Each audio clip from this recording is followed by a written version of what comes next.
قال الله عز وجل في كتابه الكريم بعد أن أقول أعوذ بالله من الشيطان الرجيم تتجافى جنوبهم عن المضاجع يدعون ربهم خوفا وطمعا ومما رزقناهم ينفقون فلا تعلم نفس ما أخفي لهم من قرة أعين جزاء بما كانوا يعملون رب اشرح لي صدري ويسر لي أمري واحلل عقدة من لساني يفقه قولي واللهم ثبتنا عند الموت بلا إله إلا الله واللهم اجعلنا من الذين آمنوا وعملوا الصالحات وتواصوا بالحق وتواصوا بالصبر آمين يا رب العالمين.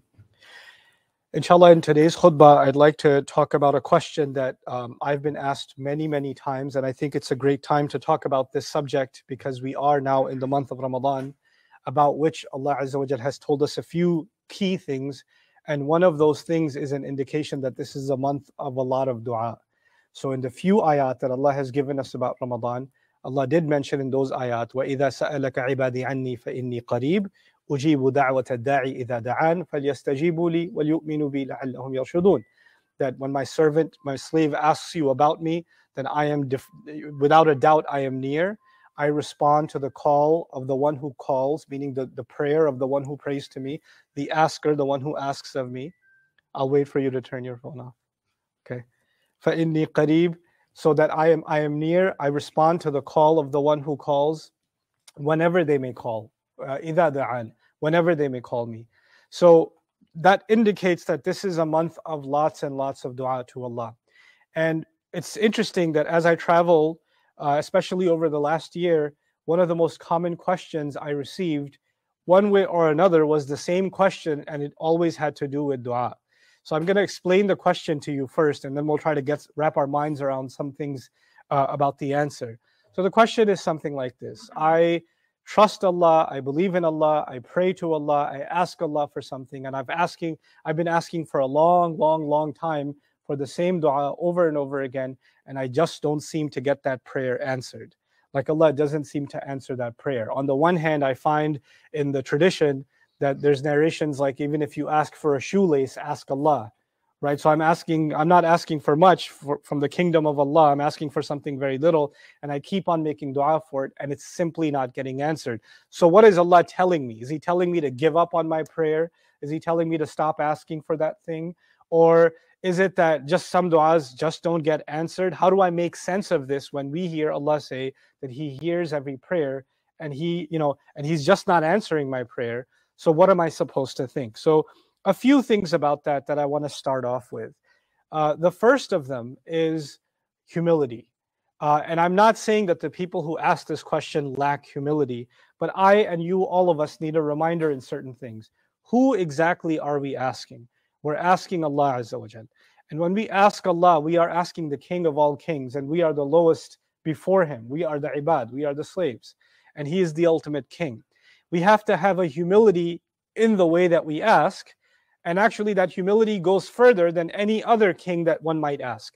In the old times, people would go to the king and beg them for food, or beg them for their land to be released, or all those kinds of things, right? So the people who go and make the request, they know what they want.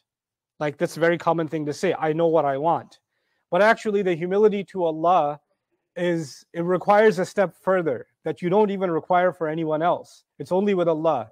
I have to admit that I don't even truly know what I want. I feel that I know what I want, but actually do I truly know what it is that I want? No. Allah teaches this lesson in humility multiple times.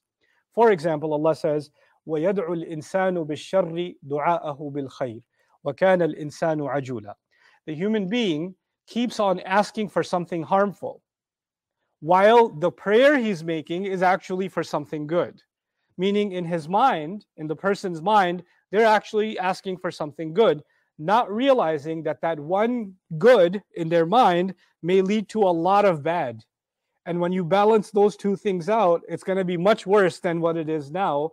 You don't even realize, because, and why do human beings do this? Allah says, وَكَانَ الْإِنسَانُ عَجُولًا. It's because human beings are extremely expedited. They rush into things. They want things to happen very quickly. I have something in my mind. I'm going through a problem right now. If I'm going through a problem right now, the only thing on my mind is to solve this problem. I'm not thinking beyond that. It's like there's a wall in front of me and I can't think past it. So the only thing I think about is, Ya Allah, solve this problem, solve it in this way. That's it. If you just solve this one problem for me, everything's going to be okay. And you don't know that if you remove that one brick, what other flood is coming ahead. You don't see that because you and I don't have the ability to see that. And Allah sees that. Allah sees the bigger picture that you and I aren't able to see. So the first thing, not that you shouldn't ask for things, but there are some realizations that you and I have to have. And so the first one of them is humility. That I have to be humble to the fact that maybe I'm asking for something and maybe this isn't the time for this prayer to be answered. Allah will decide when this prayer will be answered. I refer to the story of Yusuf alayhi salam a lot, but it's good to take some lessons in this discussion from that. Like Yaqub alayhi salam, who wants his son to be reunited with him. He wants that to happen, but Allah will decide when that's going to happen. It could happen in a few hours, like in the case of the story of Musa alayhi salam. The mother lost her child. She put the baby in the basket, and the basket is a river that's going down the river, and it's ending up in the Pharaoh's palace. She doesn't even know that. But Allah decides that she should be reunited with her baby in a few hours. And in the same vein, Yusuf alayhi salam is separated from his father, and he's put inside of a well. A well is actually much more stationary than a river. And yet he's not going to be reunited with his son for many, many decades. There's going to be several years before he sees, and that all of that is part of the wisdom of Allah. When was it best for this family to be reunited? So sometimes we have our own plans, we have our own wishes. Of course, a father wants that he should be reunited with his beloved child immediately. Why wouldn't he wish that? Why wouldn't he pray for that? But Allah has a certain plan in His wisdom that He's put in place. So the first, again, the first recognition is that of humility, and a couple of other places in the Quran remind us of that. Like, for example, Allah Azza wa Jal says that عَسَىٰ أَن تُحِبُّوا شَيْئًا وَهُوَ شَرٌّ لَكُمْ وَعَسَىٰ أَن تَكْرَهُوا شَيْئًا وَهُوَ خَيْرٌ لَكُمْ وَاللَّهُ يَعْلَمُ وَأَنْتُمْ لَا تَعْلَمُونَ. It may well be that you really like something, but it's bad for you. And it may well be that you really don't like something, but it's good for you. And it's Allah, in fact, He knows, and you're the ones who don't know. That's what Allah says. Similarly, He says, وَعَسَىٰ أَن تَكْرَهُوا شَيْئًا وَيَجْعَلَ اللَّهُ فِيهِ خَيْرًا كَثِيرًا. It could be that you don't like something, and Allah has put a lot of good in it. So over and over again, Allah is comparing what I like with what Allah knows. Right? I like something, and when I like something, I get so confident, I know this is good for me. No, you feel this is good for you. I feel it's good for me is not the same as I know it's good for me. They're two separate things, and Allah separates those two things. That's a very difficult lesson to internalize because, when I have my perspective, it becomes my reality. What is not, commonly referred to nowadays as my truth. But we're constantly reminded to humble ourselves, even in terms of what it is that we like. Now, let's take this a step further. In the famous dua of istikhara, which many people are familiar with, a part of this dua is, in kunta ta'lamu, and if you're turning to Allah and you're saying to Him, if you happen to know, anna hadha al-amra sharrun fi dini, that this thing that I'm asking for is bad for me in my religion, wa ma'ashi, and in my livelihood, in my life, wa aqibati, and in my wa'aqibati amri, and in the final outcome of my life or my situation, meaning even though it's good for me right now, this might lead to much bigger problems down the road. If that's the case, then he says, the prayer teaches me to say, فَاصْرِفْهُ عَنِّي وَاصْرِفْنِي عَنْهُ. Then take it away from me and take me away from it. There's two parts to that dua. Take it away from me, meaning don't answer my prayer.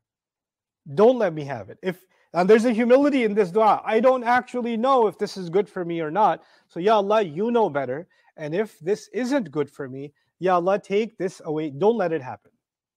And not only don't let it happen, get my heart away from thinking about, I wish I had it, I wish I had it, I wish I had it. Just get my heart away from it. You're even asking Allah to guide your desire. You're asking Allah to guide what it is that you want. Ya Allah, make me stop wanting this. It's not good for me. So this is the starting point of today's conversation. The starting point is humility. And when I ask Allah for something, I have to have that humility. But let's take another step. Maybe even then, I persist in making some kind of dua. There are people like, for example, the case of Asiya radiallahu anha, right? Asiya is living with Fir'aun. She's literally living with Fir'aun. Some people say, I'm living with Fir'aun.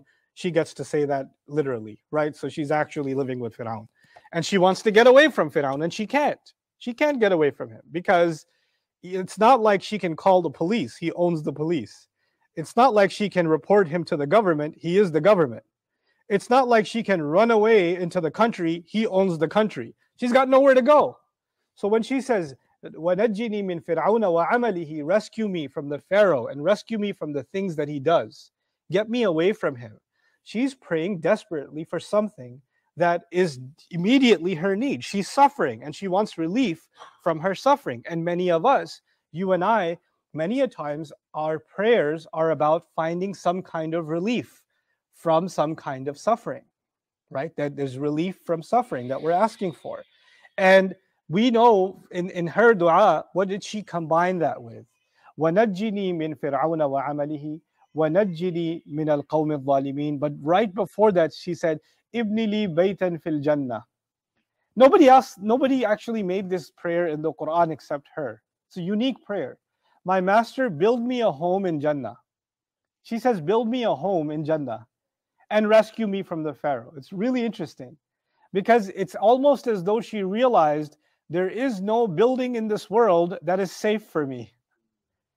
And he owns, we know one thing about the Pharaoh. The Pharaoh owns the most remarkable building structures, right? And people would look at those palaces and say, I wish I could live there. And this woman lives in one of those palaces, and all she wishes for is a different kind of building. She wants the building in Jannah. Ibni li baytan fil Jannah. وَنَجِّنِي مِن فِرْعَوْنَ وَعَمَلِهِ. So there's a realization that she may be, even though Allah can do the impossible, but she's also realizing it may not be possible. Allah's wisdom may not allow me to escape this castle. Ya Allah, at least replace this with a better castle for me. And don't, because I'm in his household. The other problem with her is she's living in his house. So when the Fir'aun makes a decision, he makes a decision to kill children, for example. He makes a decision to oppress or enslave people. Then because she's part of that family, you would consider her complicit, like she has a part in that too. She shares in the evil because she's in the household of the king. And so she's not just asking to be rescued from the abuse of Fir'aun, but she's also asking that his actions should not affect her relationship with Allah. Like she has no control over what he does. Ya Allah, rescue me from his actions because his actions are going to get him in a lot of trouble on Judgment Day. I don't want anything to do with his actions on Judgment Day. I'm cutting myself off, at least spiritually, if I cannot cut myself off emotionally or cut myself off physically. So the second thing we learn here is sometimes we may find ourselves in a situation that is impossible to escape. You might find yourself stuck with the Fir'aun. It might happen, and there's no way for you to escape. Then we find inspiration from the people who were stuck in those kinds of situations. What did they ask Allah? You know, there are billions of people in the history of the world who've made trillions and trillions and trillions of du'as, and Allah chooses some du'as to become part of the Quran. Very few, just a handful. So each one of those du'as is very, very important. And each one of those du'as represents solutions for millions and millions of people. So I have to identify, if I'm stuck in that situation, what dua might inspire me? Where might I find guidance? But then we have to take yet another step. And the other step is stubbornness. Stubbornness. So what happens with human beings, all of us, is that, you know, because the first problem was lack of humility. Well, when we lack enough humility to not know, to accept that I don't really know, then what happens is I know exactly what I want. For example, some woman says, I just need to marry that man. That's it. That's all I want, Ya Allah. That man is who I want to marry. Or some guy says, I just want to marry that woman. That's all I want, Ya Allah. I don't ask you for anything else. This is what I want. Or somebody says, you know, I just want, Ya Allah, just give me a son. You know, I already have 7 daughters.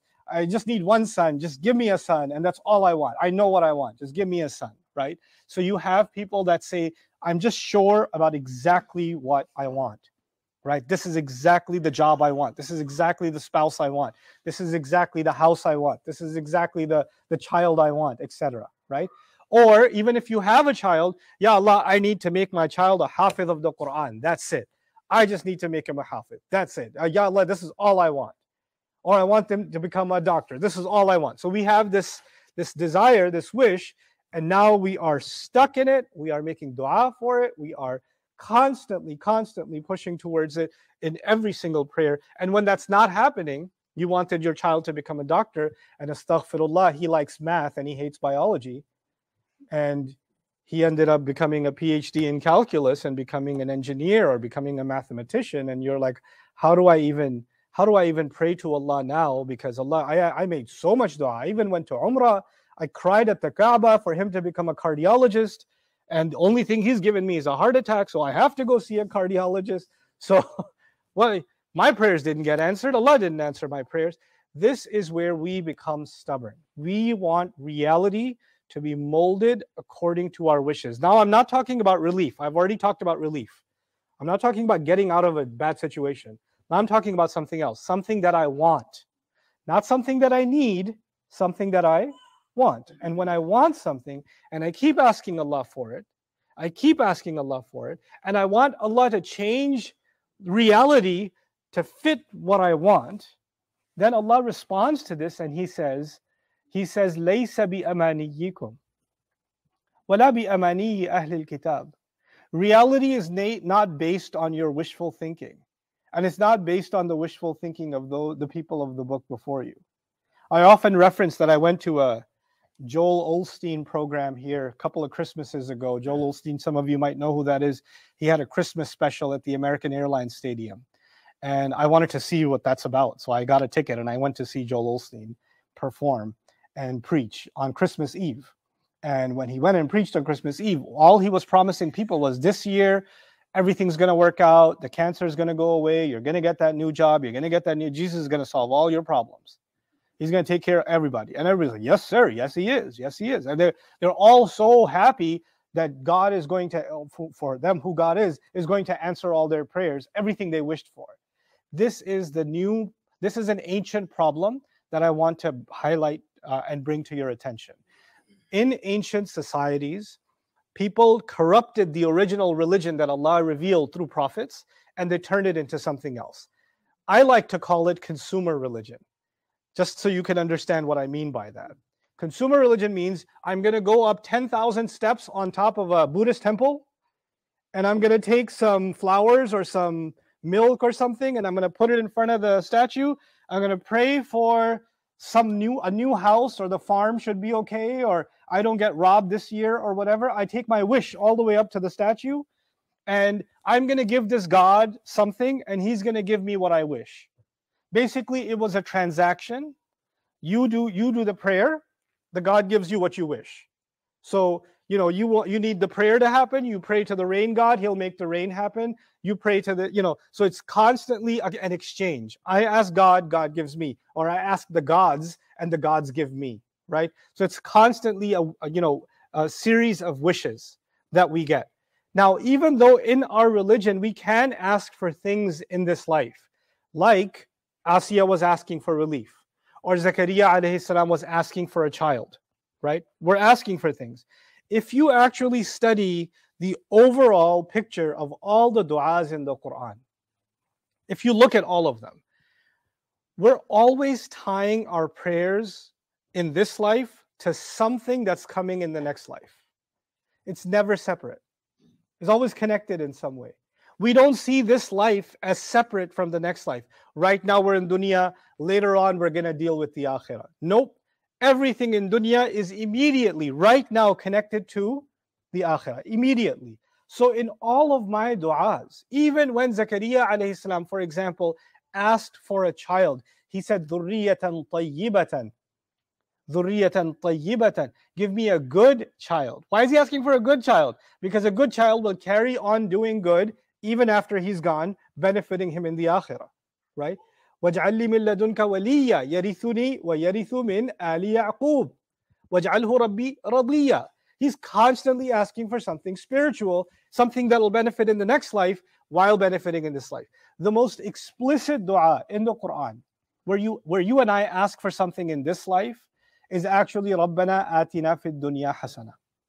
Rabbana atina fid. That's the most explicit dua. And even then, immediately, wa fil akhirati hasana wa qina adhaban nar. Give us the most beautiful in this life and the most beautiful in the next life. And they're both fused together. Now, finally, when I was making reference to stubbornness, I want to just highlight one quick thing. Now, first of all, we're not a consumer religion. It's not like if Allah, I prayed so much that I should get 100 on the exam, or at least, ya Allah, just let me pass this exam. Let me just get a 65. Or I found out in Canada, you have to get a 50 to pass. So let me just get a 50 in Canada. Let me get a 65 in America. Let me pass at least. And then you get a 64. Or in Canada, you get a 49. You're like, Allah didn't answer my dua. That's it. I'm going to stop praying. I prayed so much and it didn't happen. What's the point of prayer? Yeah, if your religion was a consumer religion where you do the prayer, God's the one who gives you. If he stops giving you according to your terms, then you stop praying according to his terms. Makes sense? That's like a business deal. But our religion is not a consumer religion. Our religion came to teach us that we have been created by someone who put us here for a purpose, and we're going to go back to him. We're going to go back. So this is just a small episode of my life. There's a much bigger episode coming. And the ups and downs of this episode, these episodes in this life, I cannot allow them to ruin my relationship with him. Because that relationship is way more important than anything that's happening in this life. Way more important. That's the message of this religion. Because of that message, we don't become a consumer religion. But unfortunately, what's happened to us? We've essentially become a consumer religion. Most of our du'as are about things in this life. Most of our du'as. People call every masjid. Is tonight the 27th? Is tonight the 20th? Can you tell us which night the 27th is? Why are they? Because they're going to ask for forgiveness on the 27th. They're going to ask for guidance on the 27th. They're going to make tawbah on the 27th. They're going to do more ibadah on the 27th to please Allah. Or is it going to be, Ya Allah, just let me pay off the house. Ya Allah, let me just get my daughter married. Ya Allah, let me just get this job. It's always stuff in this world. There's always stuff in this world. So in a very subtle way, we have now started to disconnect our needs, our wants of this life from what we need in the next life. And we're slowly, without realizing it, becoming a consumer religion. And it's a scary thing to realize. And I wanted this to be the opening of our month of Ramadan, because this Quran came to actually connect us to Allah. And the fundamental way we connect to Allah is dua. The fundamental way. The first surah is a dua. Ihdina sirat al-mustaqim is a dua. And the kind of dua it is should make us realize what kinds of duas are we supposed to be making. Finally, on stubbornness, I keep digressing from it. I'll end with this. Is the notion of resilience or adaptability. It's a big word, but I'll make it easy. Look, you wanted your business to succeed. You made lots of dua for the business to succeed. It flopped. It didn't work. Now you have two choices. You could sit and say, Ya Allah, I made so much dua, you didn't let it happen. What can I do? I don't even make dua anymore. I don't know why even bother. Or you realize that these obstacles that Allah created was for you to realize this is not the way, you need to try something else. And when you fail at that, you need to try something else. And when you fail at that, you need to try something else. You need to adapt to changing realities. Allah will put us in different realities, and the solution will not always be the same. You know, I'm reminded of like Dhul Qarnayn, who is in Surah Al-Kahf. He travels and he makes multiple stops, right? And in one stop, he does nothing. He leaves them alone, kadhalika. He just leaves them as they were. In another place, he enforces the law. He says, if people do bad, I'm going to punish them. And if people do good, then I will say good word to them.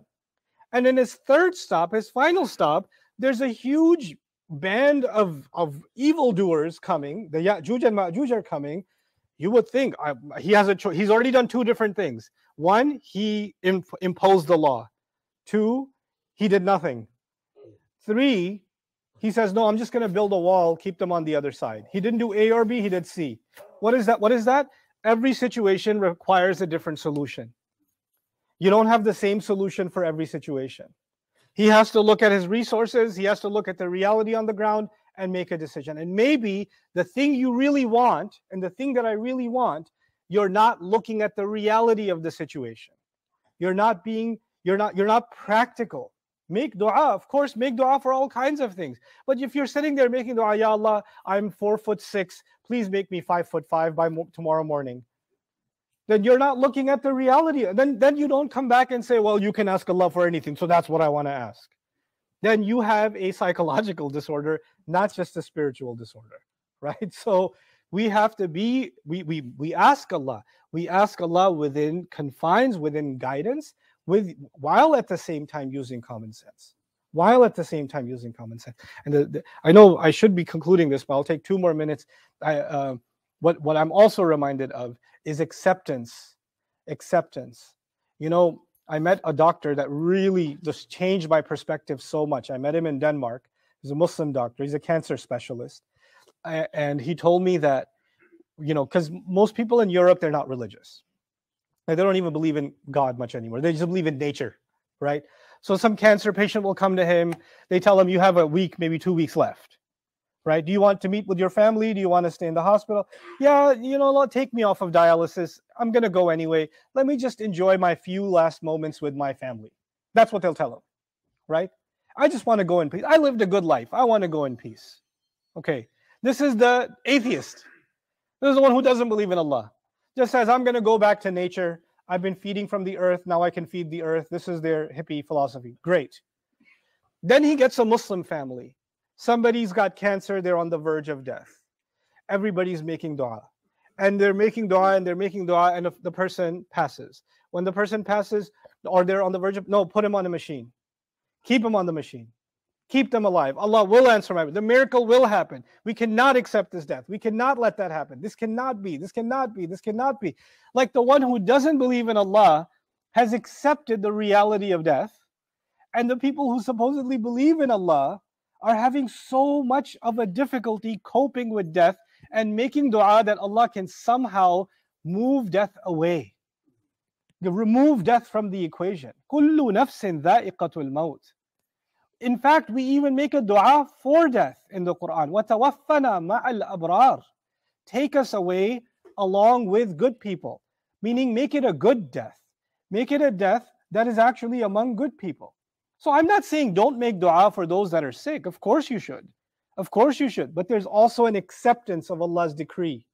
And then you don't sit there and say, how come Allah didn't answer my dua? How come my family member, my beloved, couldn't live forever? Couldn't live longer than I should? Or anybody, we don't decide, نَحْنُ قَدَّرْنَا بَيْنَكُمُ الْمَوْتِ وَمَا نَحْنُ بِمَسْبُوقِينَ. We're the ones who calculated death among all of you. There's a calculation Allah made of who will die, when they will die, how they will die. All of that's been calculated already, and nobody will win that race. Allah says, مَا نَحْنُ بِمَسْبُوقِينَ. Nobody will get ahead. Nobody will leave Allah behind and beat that timer. Nobody. So then when we make these du'as, and then those du'as don't get answered, that go against the qadr of Allah, and then we lose faith, how could Allah do this? Why did Allah do this? How could we, and we have a hard time accepting it, then we are forgetting who Allah is. My relationship with Allah is not just someone who answers my du'as. My relationship with Allah is that's one piece of it. My relationship with Allah is the master who made me, who owns all wisdom, and under whose wisdom I will always trust in.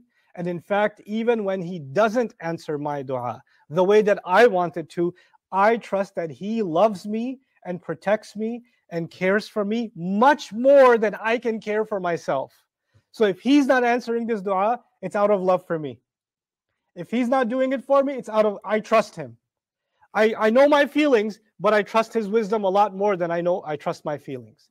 May Allah Azza wa Jal make us humble in our dua to Allah, sincere in our dua to Allah. May Allah Azza wa Jal give khair to all of us through our duas and accept them as sincere worship to Him. And may Allah Azza wa Jal not let and even an ounce of our trust and our reliance in Allah be questioned when our duas don't go the way that we were hoping. Barakallahu li wa lakum fil Qur'an al-Hakim wa nafa'ani wa iyyakum bil ayati wa dhikr al-Hakim.